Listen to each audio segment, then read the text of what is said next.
Well, welcome everybody for joining this session, and it's great to be part of this. What is the fourth annual People's Powerhouse Convention? I've been involved with People's Powerhouse since the start through my role at IPPR North, and we're really pleased to be part of what we hope is a kind of movement for change to sort of challenge some of the assumptions and preconceptions about the North and about how we start to move forward as a place, as a region, and so I'm really delighted to be involved in this session today, where we're going to be talking about how we tell our story and different ways of doing that. So I'm going to hand over to Richard, to Carmen, and to Claire, who are going to take us through this session. Just to say that if you want to, and we were quite a small group, so I don't know how Carmen and Richard and Claire feel about it, but I'm happy for us to sort of chat in this session. If people want to post comments during the when our speakers are talking, just put it in the chat box, and then you can ask those questions yourself, or one of us can ask them for you. At the end of the session, I will post up the links to the next workshop so that you've got somewhere to go when this finishes, just in case you've not got the links to hand. And obviously, when other people are speaking, if we can try and keep ourselves on mute, just to give everyone a chance to be heard. I'll certainly be doing that because, as I mentioned, it's Comprehensive Spelling Review Day, and everybody's like tweeting me crazily or messaging me. But actually, as my husband reminded me, nobody's probably interested in Comprehensive Spelling Review apart from nerds like me, because everyone's just worrying about Christmas. So yeah, it's always good to get a dose of reality. But anyway, I'm looking forward to the session, and I'm going to hand over. I don't know who's going first, but I'm going to hand over and leave it to you. Thanks very much. Thank you. It's me next.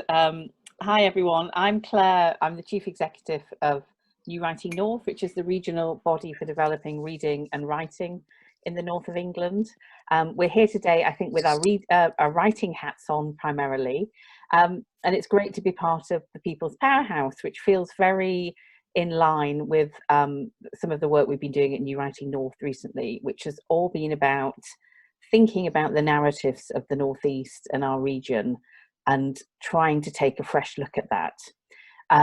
Our project, New Narratives for the Northeast, and both of the writers you're about to hear from were part of that project, commissioned 15 pieces of new work for writers and young people, kind of at the beginning of this year. It started out pre-COVID, and then it ended up kind of really happening during COVID. So it's been a very interesting time, of course, to be thinking about the future.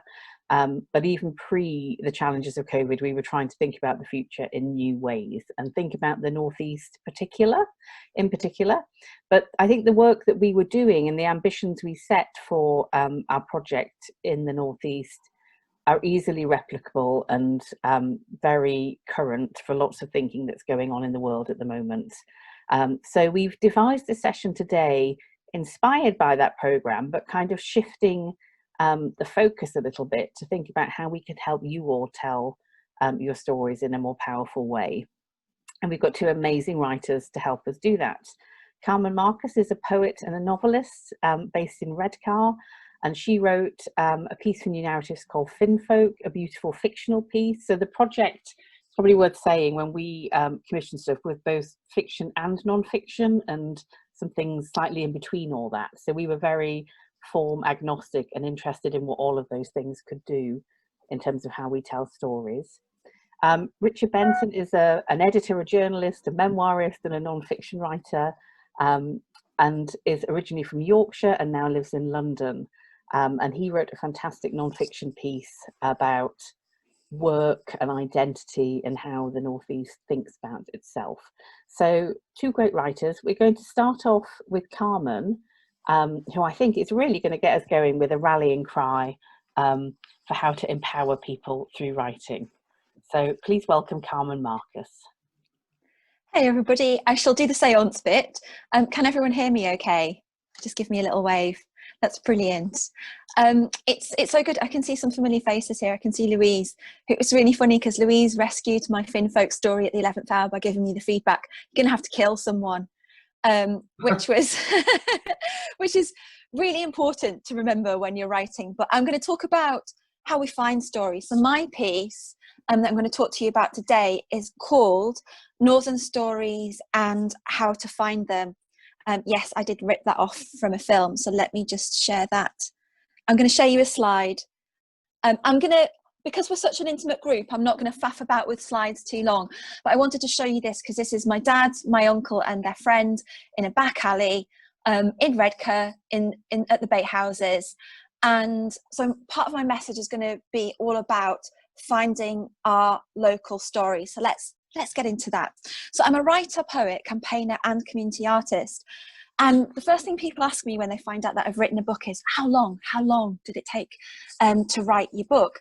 And the thing about it is the writing itself was actually pretty quick. The thing that took the longest amount of time was how I found the story that I wanted to write. So when we're working with stories, whether that means gathering memories about a lost building or emerging novelists, or for emerging novelists, a better question is, how long does it take to help someone find their story? How long does it take to give ourselves permission to write that story our way? And this is especially true of Northern stories, simply because there are big obstacles to finding our own stories here. So to answer the question, it took 36 years to find my story. So I'll do a maths bit. 5 years of being told stories by my fisherman father, stories that never appeared in the children's books that I borrowed from a library. 13 years of state education that did not feature any stories at all like mine. 4 years of a university education in English literature that did not feature any stories like mine. 14 years of working in arts, education and community development, where stories like mine were social problems to be fixed, not experiences to be shared. And 4 years, finally, of writing furiously, truthfully, unashamedly about the culture of Northern fishermen, their love and respect for the sea, and about writing it about a beautiful culture that was there on my doorstep. So as a writer with experience of working in the community sector, I want to share with you how we find those stories that show the beauty and strength of this region. And the approach that I want to take is to first challenge the wrong stories about the North, and then to talk about how I work with people to tackle that internal narrative of shame that's generated by those wrong stories. So that's the first task, the wrong story. So when I went to uni, it was St Andrews, it's up in Scotland. And I told people that I came from Redcar. There were two reactions. Where the hell is that? And the other reaction was, oh yeah, we studied it in sociology about the industrial decline. And so I began to see my home in that way. And that was backed up when I started working in the community sector. I was delivering social change policies that were built on a really dangerous assumption that financial poverty can be equated with imaginative and cultural poverty. But coming from those communities, I know we're not deficient in culture. You know that we're not deficient in culture. Under that story of lack and deprivation, there's a strong culture that isn't seen and isn't given the chance to be seen. And even in bigger studies like that, the brilliant book, Mike Savage's Social Class in the 21st Century, it's great, it's interesting, it redefines class, but he ignores cultural forms. One of his critics, Harriet Bradley, tells us, what I miss in this account is any acknowledgement of the distinctive nature of working class cultural life, so that working classness appears as lack, a cultural deficit. And I mean, I will say that the North isn't predominantly working class, but the attributes of working classness in terms of how we approach work, how we think about hard work, diligence, problem solving, that's integral in the way that we approach everything that we do. So the North is used to being studied, exhibited, made a case study of, and being told that our only story is absence. And that's something that we absolutely have to challenge. And by challenging it, we can encourage communities to tell their own versions of their culture. We can look to some of the brilliant emerging writers who are now finding their own story and that refuse to accept the absence narrative. We can look to them to inspire our communities and shape how we work with them. And I've got a reading list for you, which I'm going to expand slightly, because every time I do a reading list, I know I've missed someone off. So it'll be bigger than the slide that I show you, but not too big that it's like, oh, I can't do that. Okay, so But I want to share with you a quote from a brilliant, brilliant book, which is called Know Your Place. And it's essays on the working class by the working class. And it's from the culture writer and poet Abundance Matanda. And she tells us about finding a sense of identity and pride within her home as a culturally abundant place. She says, I learned about the intimacy and necessity of capturing and telling history as it is made in Black homes. I learned how to curate a solid ontological narrative in order to stand up tall in my knowledge of self in Black homes. So what we need to do is we need to stop buying into the black hole of cultural absence that we are told is the North. We need to look at what immediately surrounds us, people, and look to people and place as a source for story. Culture is not something that Northerners lack, that must be introduced to us for our betterment. It is here already and only needs to be heard to be found. And the other beef that I've got is the thing that I call the perpetual regeneration machine. The problem with all the well-meaning regeneration strategies for the North is the same with the problem with all of the fitness programs that we're going to be bombarded with after we've stuffed our face at Christmas. It works on the assumption that we need to stay broken, that we need that these solutions need us to fail to keep on existing. The more regeneration plans we get, the more the message is that the Northeast is an unfixable problem. So we must be subjected to more and more tinkering from the perpetual regeneration machine. So, but yes, right, on a really important level, the North has been neglected. We know this. It needs infrastructural support. We know this. What we don't need is the IT department switching us off and switching us back on again constantly, because it sends a deep message to everyone who lives here. It tells us that, especially when something that we care about is regenerated without our consent. I want you to imagine that you had no sense of who you were, nothing to build upon, just a continuous shifting present, because that's what it is to be a Northerner. I grew up in Redcar. The Victorian pier was replaced by a vertical pier. The old, beautiful Edwardian cinema, new cinema was replaced by a digital hub. The library was replaced by a leisure centre. We were told it was progress, but it didn't feel like progress because consent was not given for change. It felt like being cut. And what this results in, these cuts result in a cultural amnesia. The past becomes an unexplained scar instead of a story that shapes people and place. And this loss of geographic memory is dangerous because it sanctions the notion that the North is the absence of culture. So when we work with people and their stories, we need to start from the belief that we are not an unfixable problem, that we have a rich identity and culture that does not need to be regenerated, it needs to be heard, to be found. So that's looking at the big picture issues that are impacting on individuals and telling us that our stories aren't worth telling. But what that does is we internalize it as a narrative of shame, and we have to deal with the shame that stops people from telling their stories. So as a teacher and community artist, sort of based in this region and working predominantly in this region, I've observed that participants, especially from non-traditional arts backgrounds, especially working class and marginalised groups, always begin their creative activity with a confidence deficit. And this attacks their ability to express themselves. They begin by attaching a sense of shame to their own experiences. We have to work with them and work through that. What they are ashamed of what they say and how they say it. They feel that their story is not part of legitimate culture, and these shame beliefs are deeply rooted and stop people from sharing those important stories of identity and culture. And one of the decent points that Savage makes in Social Class in the 21st Century is he tells us that those people who make and take part in cultural activities, the middle, the upper classes, what distinguishes them is the degree of conviction in the legitimacy of their own cultural activities. What this means is they know it's right because it's them making it. So this leaves us with a problem because we don't have that sense of cultural entitlement.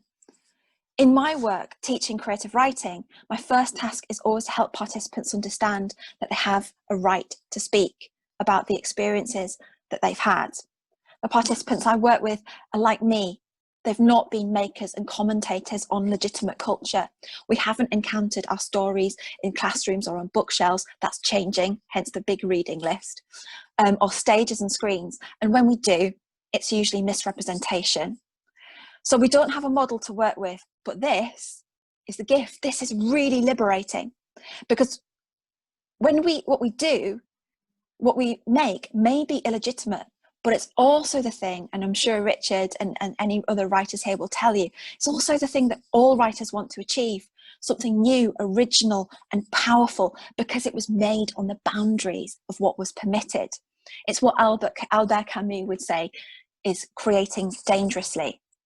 So we need, in order to give ourselves permission to tell our stories, we need to resist that narrative of shame that tells us that we are the absence of culture. When we believe that we have a story to tell and the right to tell it, that story can be found. Like Abundance Matanda told us, the stories are in our homes, our streets, our back alleys, the places that shape us, and the beauty that lives there. So one of the things I tend to do is I'll take a quote from a really strong writer as a manifesto to kick off my workshops. I often stick them on my walls when I'm losing faith in my own sort of massive writing projects that are unraveling in front of me. So I love these words by Tony Walsh, who's an extraordinary Northern poet, and it reads like a manifesto. This is from the Common People anthology, which is in the list. He says, "They don't like it when our pens begin to join up all the dots. They don't like it when we send back what we've learned to the have-nots. They don't like it when our writers can ignite us into fighters, but it's tough. We've had enough. We are coming." And these stories that we're going to help people tell have the power to ignite change, and that's something we always have to hold on to. In response to understanding that we need to tackle this narrative of shame, when I finished writing my book, and when it was finally published when I was 40, I got the chance to look back on the journey that I'd taken, what it had taken for me to write a book, what it had taken for a Northern, half-Irish fisherman's daughter who grew up in the 80s on a council estate in a rundown seaside town to break into the very well-protected walls of the publishing industry. How did I get there? And what I could see was this fragile scaffolding of support that was standing, wobbling beneath me, that I'd climbed just to get to base camp. And base camp is where most privileged writers, the ones that mostly get published, and let's not pretend that it's not a biased industry, because it is, they start already from base camp, whereas we've got this terrifying wobbly path to negotiate before we get there. So what I wanted to do was I translated this into a plan for emerging writers called the Writer's Plan. I've got a brief slide here to share with you. There's the Writer's Plan. Okay. And this got supported by the Booksellers Association. One thing that I will say is the importance of your local writing organisations. I'm going to big up New Writing North. They played a critical role in my development as a writer, because we just can't get there on our own. So I devised 5 steps to tell people when to ask them to help them find their stories. And these became session plans. I made the session plans available as a free resource, and you'll find them on nowriterleftbehind.wordpress.com. They're the rough session plans. I'll edit them furiously after this session, but they're there for you to look at if you're devising work. The questions that I worked through with people are, where are you now? And this question focused on the individual strengths that people bring with them, not the gaps. So we looked at their unofficial CVs, all the dodgy jobs that they did in those nightclubs and the experiences they got and how to feed that into their writing. I asked people, where do you want to be? But I looked at all of their writing aspirations and broke them down into small, realistic steps. There's a whole spectrum of support that needs to be put in place before people can put pen to paper. Have they got a space to write? Have they got time to write? Have they got champions who'll support them at home or beyond? Have they got needs like dyslexia? So we need to ask those questions so that the confidence is there to go forward into the writing journey. I ask people what's stopping them. And so we took a really good look at the personal and practical barriers, the internal narratives that said writing isn't for somebody like you, the practical barriers about how we use our own time and how we prioritize our own time for the things that we love. I asked people, how will you get there? So this was a practical kind of flowchart exercise on the steps that people needed to take. And we talked about everything that was writing but wasn't writing. Richard's going to talk you through his brilliant structural approach to how you make a story work. But before you get there, you need to step on this ladder and be in a position to express what you need to express. And finally, I delivered a session for people called Who Can Help? How do we identify the support organisations like New Writing North who are crucial to every step of the journey? And how do we ask? Because asking people who are new to this journey to ask for help is just not, it's not a northern thing to do. I mean, how many people stop you in the street to ask for directions and then under northern? It's just, we don't do it. We assume if it needs to be done, we can do it. We can solve all our own problems, but it doesn't work like that. So you have to teach people to embrace what they don't know. And that's a big part of it.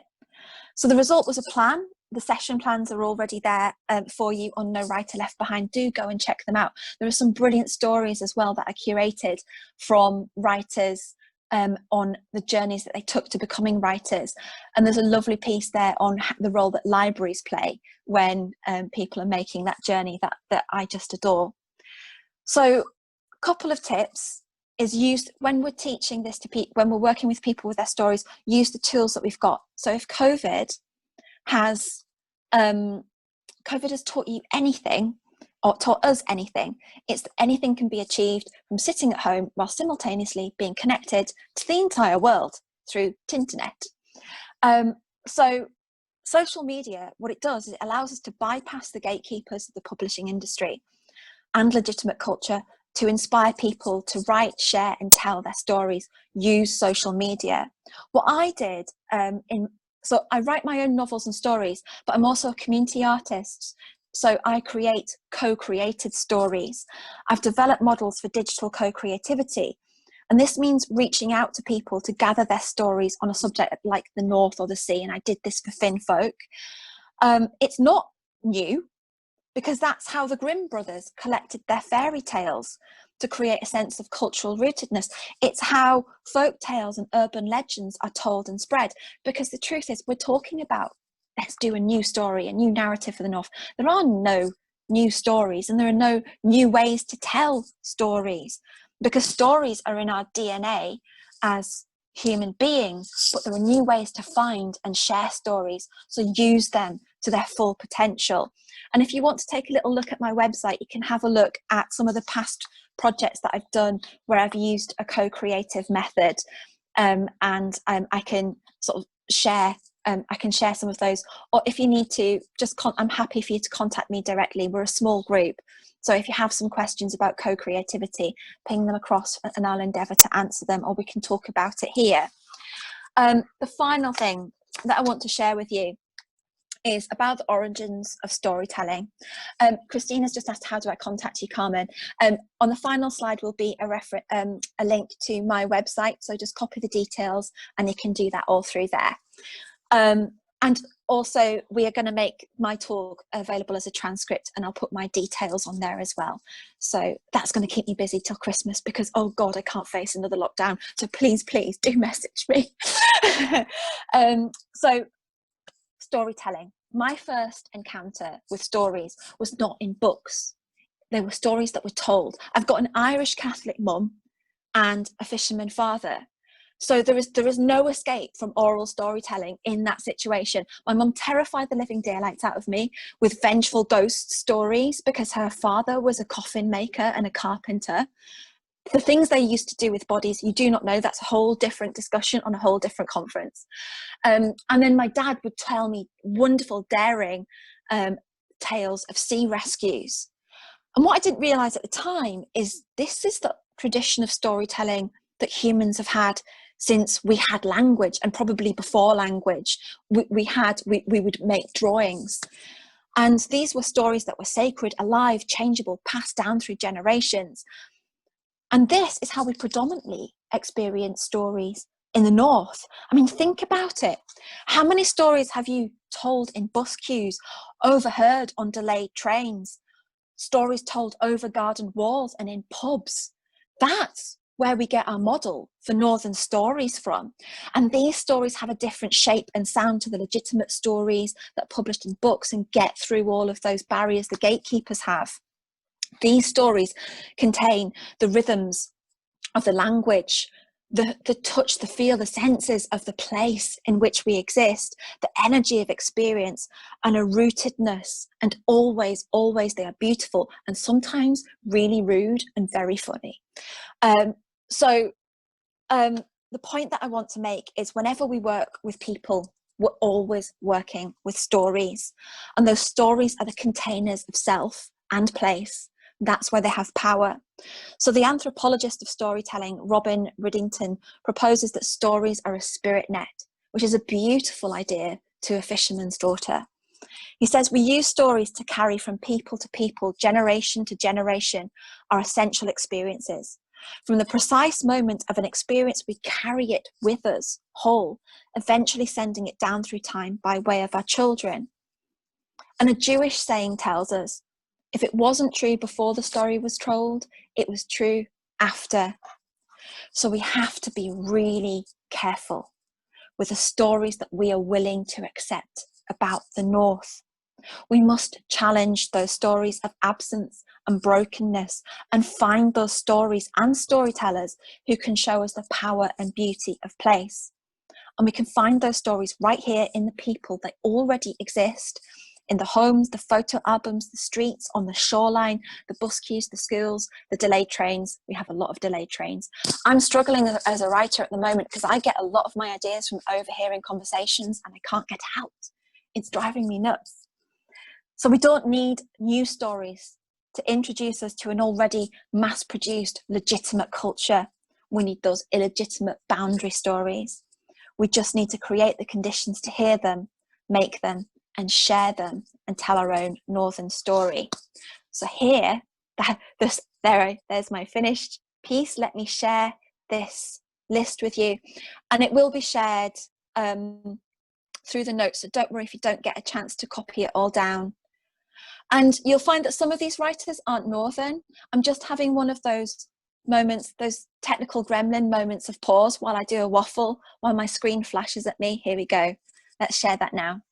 Some of these writers aren't Northern, but they're brilliant at talking about their own spaces.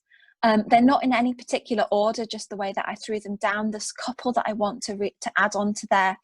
And as I said, there'll be a transcript of this talk available at carmenmarcus.co.uk, and you can find details to contact me with your questions through there. So thank you for your patience and for listening, and I hope that inspires you to go out and find stories. That was fabulous, Carmen. Thank you. There's an interesting question in the chat, which I'd like to bring Richard in to answer as well, because it relates, I think, to the piece he wrote for New Narratives, which is, do we think that places in the North and even the North has a confidence deficit, or maybe a confidence problem with how we think about ourselves? Do you have any thoughts on that, Carmen and Richard? Carmen, do you want to Oh, sorry, Richard. You'll delay it. You go. We're having a polite standoff. Yeah. I don't know. I mean, there's a difference between the confidence deficit that's linked to the narrative of shame is definitely present, and I've noticed that in workshops. But there's an attitude in the North where we don't want to take credit for what we've achieved, and there's this. It's a shame. Like, oh yeah, it was dead easy, it was fine. It's like, no, it's a bridge. You've made a bridge. Like, it's massive. It can support so many tons I can't even conceive of it. But there's this total resistance to bigging ourselves up that you just don't get in the South. And it's this one thing that I have big problems with in workshops is like, now writers, it's time to write your biography. This is the bit where you sell yourself, and they all just go, oh. I won a curly whirly for a story I did at primary school. I was dead proud. And it's like, yeah, okay. But I mean, I guess that's it. I think there's a problem articulating that we've done something well, and there's still pride there. But I think our pride is something that comes out of resistance. So if somebody tries to contradict you and says, oh, Northerners, then we're rah. But yeah, anyway, Richard, what do you think? Yeah.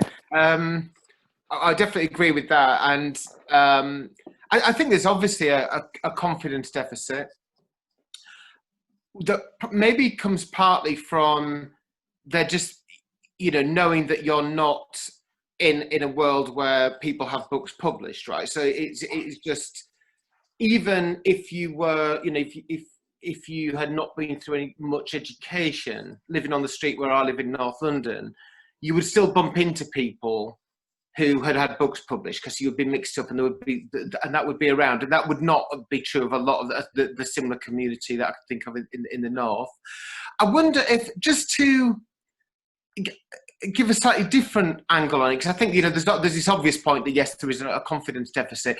I wonder if also the North Northern writers might have a slight problem in two respects. One is, I think sometimes maybe feeling a bit of a burden that you have to represent the North, and that can be quite difficult for a writer, because if you're looking at a strong hero in a book, often a hero is somebody who doesn't fit in, right? So then you've got an issue, because you're writing about a person in this place and you want to represent this place in a positive light, but also if you want to have an empathetic character, that character's got to be somehow against that place. And I think if you look at some of those kitchen sink novels, are the things that come to mind from the 50s, a lot of those characters that are like Arthur Seaton, for example, now seen as representing the industrial North at that time. In actual fact, if you go back to the books, the characters all hate where they're from, don't want to go down the pit, don't hate their families, and so there's that kind of interesting tension. And also, I wonder if an aspect of that is that we as Northern audiences can sometimes make quite heavy demands on our writers, in that we kind of, I'm not saying it's not competition exactly, but I think because if you're in an underrepresented group, you tend to put a lot of pressure on the people who do get to represent you, and you see that with any kind of minority group. I think you probably that happens with that. You kind of go, oh well, it's not like that where I'm from, and you don't get that in the privileged middle class communities. No, people don't go, oh well, that's not the Windsor University that I knew. There's a kind of an acknowledgement that people are allowed to have their own interpretations of that, and I think that's maybe a more subtle problem. But I think, as well as the confidence issue, there are other things underneath it. It's interesting. There was a conversation on Twitter earlier this week with Alex Niven, who's a journalist and also teaches literature, and he was asking Twitter for recommendations for contemporary novels by Northern writers about the North. And Twitter was having its say, and then about halfway through the thread, he just went, "Why are all these books so depressing?" And then a very interesting chat broke out about why that might be the case in terms of what gets published. It is a fixed narrative of the grim up north thing. That is the majority view, and actually, it is. Even I was struggling. I came up with a few good ideas, but struggling to find the opposing narrative to that, the feel-good Northern novels. That's so I thought it was interesting. I mean, can I just butt in there a little bit, just on the for me, what I'm really struck by in my work, and we're all about trying to talk about the North's potential and trying to point out the fact that the North's got real potential, but as well we've got real challenges. And I think it was summarised by a politician ages ago who was at a conference. He was saying, we have to stop. There's a tension between wanting to present the real opportunity and economic potential of the North and all the rest of it, with not wanting to oversimplify or minimise the real pain that many people in the North feel because of poor health or poor housing or whatever it is. And I think for me, that's a real challenge in our job, in getting the story right about why the North should be taken seriously and why we should be proud of our places and our history and everything else, whilst at the same time pointing out that we do need a fair deal when it comes to the resources. So I think for me personally, and for us as an organisation, that's a constant challenge to kind of get that story right, because we don't want to pretend that people don't have bad lives here, you know. Yeah, really interesting comment from Kathy in the chat. I don't know if you want to say anything, Kathy, but this is very, you know, I suppose the consequence of not speaking up and having a confidence deficit, they're really real, aren't they, in different sectors? And I suppose what we're kind of talking about today is how that manifests upwards into a really big thing about profiling almost. And I think it's interesting, this idea of whether or not we ask or whether or not we wait for things to come to us or be given. Those dynamics are very interesting, aren't they? We can keep asking questions and commenting in the chat. That's really interesting. But I think we should move now to let Richard do his talk on, now that Carmen has empowered us to want to tell stories about the North, Richard is going to help us work out how to tell them with some good rules of storytelling. Okay, I'll share my screen in a minute just to explain what my talk was intended to do with this very, very quickly. You know, I know that Carmen has just given a really brilliantly uplifting and inspiring speech, which I would hope would inspire people to have confidence to tell their own stories and to begin thinking about what they're going to write about.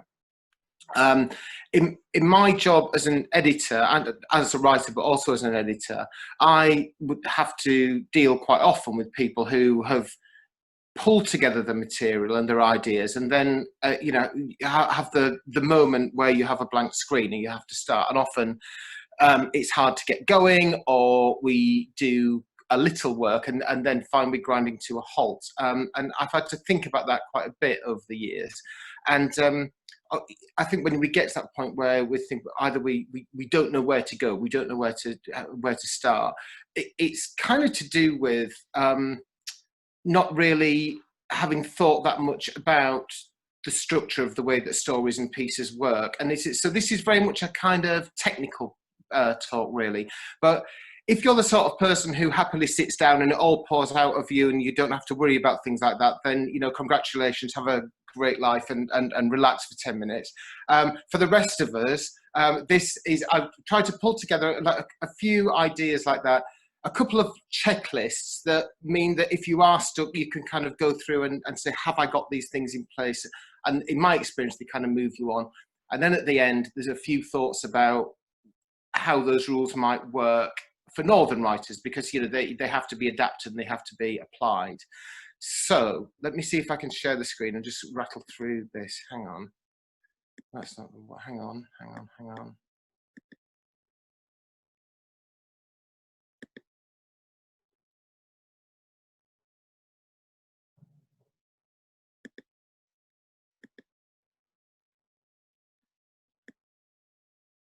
Okay.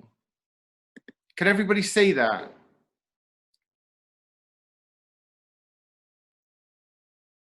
Yes. Thank you. Thank you. Why am I not? This doesn't seem right, though.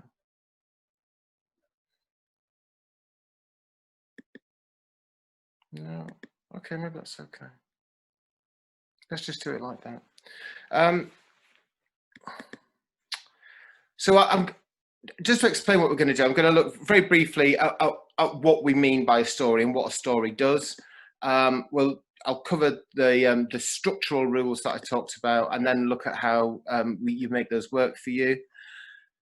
In terms of, obviously, you know, there are many arguments as to what stories may or may not be. For me, if you take them down to the very, very bare bones, something happens in a story. Something more commonly, many things happen in a story, but they're about sequences of events. If nothing happens, you've got a piece of description. It isn't a narrative. A really important thing is that people change. If they're just about a series of events where no one changes or no one learns anything, then they are just that, a sequence of events. The thing that will give them a point of identification with the reader is the change in the person. And that comes back to the third and last point I've made here, that stories are fundamentally about empathy, right? So if if you write down a series of events and what happens in them without any kind of sense of empathy with the audience, then that isn't going to be a story. That's just that is a list. But what draws us in and what turns it into something compelling is that the audience is making an imaginative and emotional link with the people that you're writing about. And the proof of that, you could say, is that if you think about a horror film, when something happens to a protagonist in a horror film, we flinch and we jump, right? But if you simply read an account of an injury, you don't flinch and jump. So something's going on in stories that's a bit psychological and a bit magical, and that's, I'm going to come back to how you build that empathy as we look at the structure. So with the rules, again, it's a contested area and people argue about what they are, but I think everybody more or less agrees that stories have beginning, middles and ends.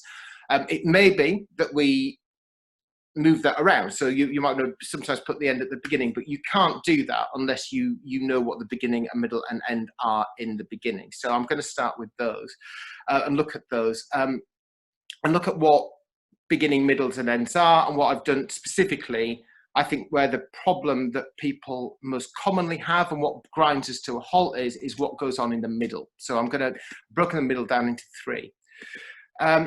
I've chosen Harry Potter as the first example. I've got 4 or 5 examples here, only because I thought it was the one most likely to have been read by most people. I thought most of us would have seen it, whether we like it or not. So let's just, the 5 stages of Harry Potter. At the beginning, we see him living in his everyday life, and then he receives a call from Hagrid to go and train as a wizard. So he then starts a journey. And what happens fundamentally on that journey is that he's going through a series of obstacles. So he has a set of problems to solve, a set of enemies who are put in his way. And as he overcomes those obstacles and challenges, we start to see him develop and learn. And that's the start of how he changes. And it's that brings him to life. And that's where you see his purpose and his beliefs and what he can do. We're shown how those things work. We're not told, we're shown how they work. And what we find out about him is that he can cooperate, he's intelligent, he's also very brave. Look at him. But this is where it's in dealing with those obstacles that you have the empathy. That's the point. So this is the core thing that's happening. In the middle, you have a kind of big set piece scene where he has a kind of an existential threat to him, which is where Snape and Slytherin attack him, and he wins the Quidditch match. And this is where he's a huge challenge. And he comes out of that as he's injured, but as a stronger and wiser person. And you find that if you want to know what a novel's about, a film's about, if you always go to exactly halfway through, you'll usually see there's a similar sort of transformation like that. In the 19th century, 18th, 19th century, people used to think the climax of books was not there, and they used to always think it was in the middle. So it used to be the centre of books that were seen as the climactic thing, and the rest of it as a kind of an aftermath of that. And you see the residue of that in things now. So it's worth thinking about what goes on in the middle, not just the beginning and the end. If you start to have that tend to the shape in your book, it's helpful. The third part of the middle, what happens is after that big set piece scene, the forces of antagonism, the things that are antithetical to Harry, are starting to attack him much more strongly. You actually see in the film that if you look at it, like as I've shown the slide, the colours in the film get darker, kind of echoing that kind of intensity of the attack. So if you remember, he goes into the woods, and then he goes down in the trapdoor to battle with Quirrell and Voldemort over the stone, and we see him almost at the point of death. He's almost beaten. He uses his ingenuity to come back, his bravery to come back. And at the end, he is a bigger, better person. He gets the house points for pure nerve and outstanding courage. The Harry Potter fans among you will remember. And the point of that in storytelling terms is that you see the hero being rewarded. He's gained something in terms of personal development, and that is recognised and given an objective reality by a sort of a reward. Now, okay, so that's Harry Potter. If we look at a story like Cinderella, the beginning of Cinderella, we see her living her everyday life, and then the family receives the invitation to the ball. Cinderella is determined to go to the ball, despite her family not wanting her to, and so she has to overcome a series of challenges to prepare for it. Obviously, we'll remember that she makes a dress. She has to serve the ugly sisters who try to obstruct her. In the middle, the big set piece scene is the ball, where she has a challenge of essentially making a prince fall in love with her, which she does.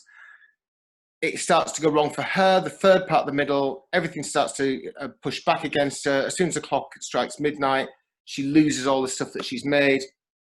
And then when the opportunity comes to try the slipper, there are lots of harder obstacles put in the way. She's locked in a tower and has to find her way out of that by using the stuff that the bravery and ingenuity she's learnt. And in the end, she gets her reward by marrying the prince.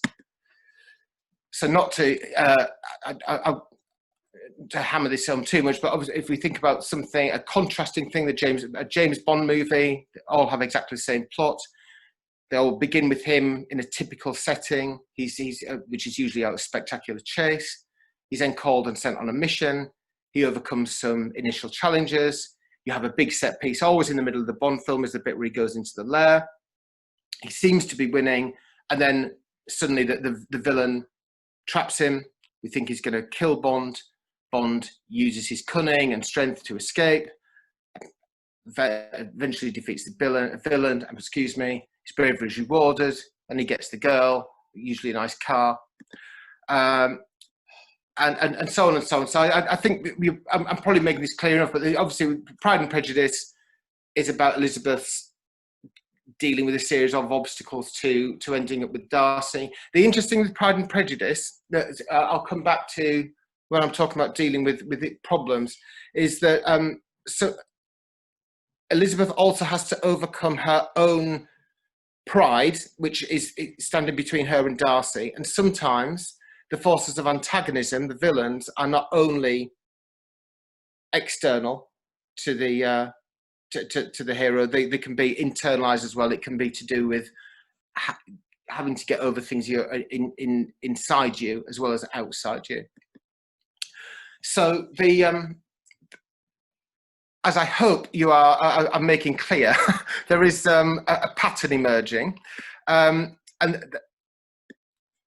in very simple terms, the pattern is that you start off with a setting where someone is shown in the midst of their everyday life. Something happens which requires that person to do something or get something. As that person begins to get that thing, there are obstacles put in their way, either laid bare by one person, several people, or several forces.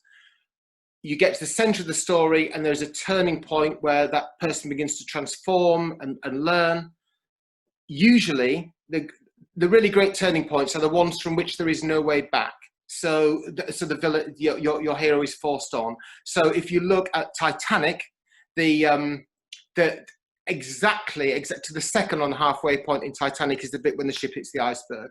And in storytelling terms, fantastic, because of course they can't get out of that situation. You're pushed forward. The equivalent happens in a lot of stories, but obviously not as spectacular.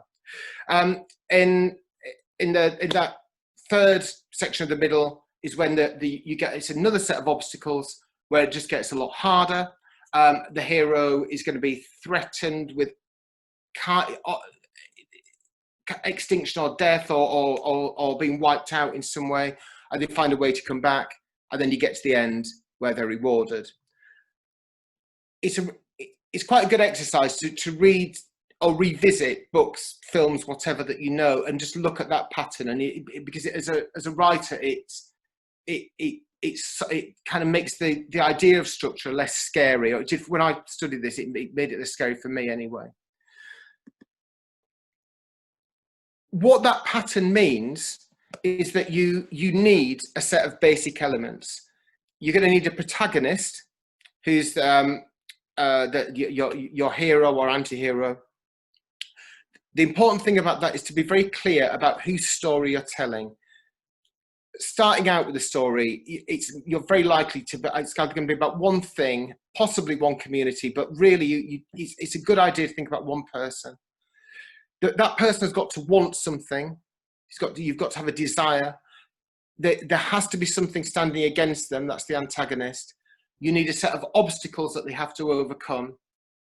And then you've got to think about how that person is going to change in the process. The problem that the element there that is most commonly missing, this is, I've got a friend who ran the drama department, the BBC, for a long time. He said, and I once said to him, what's the most common problem with the pitches you get? And he said that the hero doesn't want something badly enough. That's often, so that's the most common issue with pitches to them. And in my experience, the thing that makes writers come to a halt is a sense of what the person is, what might be against, what the point of this is. But I think there's also an issue with younger writers with the idea of change. You've got to think about what the hero has got to be different at the end to how they were at the beginning. My BBC person that I mentioned told me that he had a checklist, which I find useful as well when I'm looking at material and whether it can work as a story. If you ask the running through these 10 questions is a really good way of finding out if your material is lacking something, but you're not sure what it is. Because hi Richard, I'm just conscious of time. Okay, yeah, well so I think that's where, if we at the end I can come back to where to making some of those rules work. But it was those questions that are really the I kind of like sit at the end of it. So if we have any time at the end, I can talk about applying some of those rules. But I think that that kind of gives you some tools to begin to work out how you're going to make this big amorphous story that you might want to tell, how you make it work and how you structure it. Thank you, Richard. Can you stop screen sharing, Richard? I can, hang on. Thanks. I'm just going to post in the chat box the link to the next session, Claire. Okay, that's great.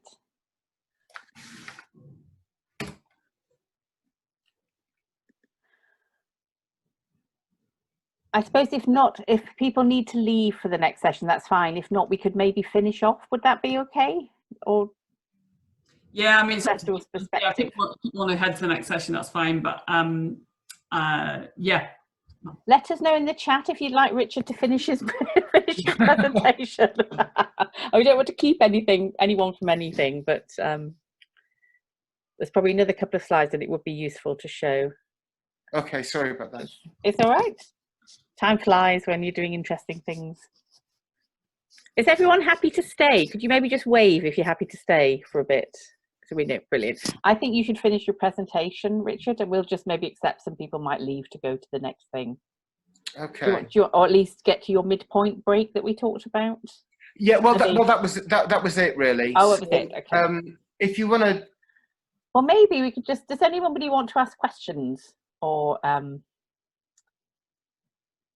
want to clarify anything? No. Okay. Well, I think we probably could draw it to an end then. I know some people have to leave, so maybe we'll do that. So thank you all for coming. Enjoy the rest of the People's Powerhouse if you're going on to other events. Some amazing stuff going on yesterday and today. Thank you for joining us for this. Have a look at the New Narratives project. I think we're posting and sharing stuff on the People's Powerhouse page where people are showcasing projects. So do have a read of some of the stories. Do read Carmen's and Richard's now that you've met them. They're both worth reading. And as Carmen's noted, you can get involved with some of the writing things that she does via her website. Lots of interesting things on there. So thanks everyone. Great to see you. Thank you, Carmen. Thank you, Richard. I'll see you both soon. Thanks for coming, everyone.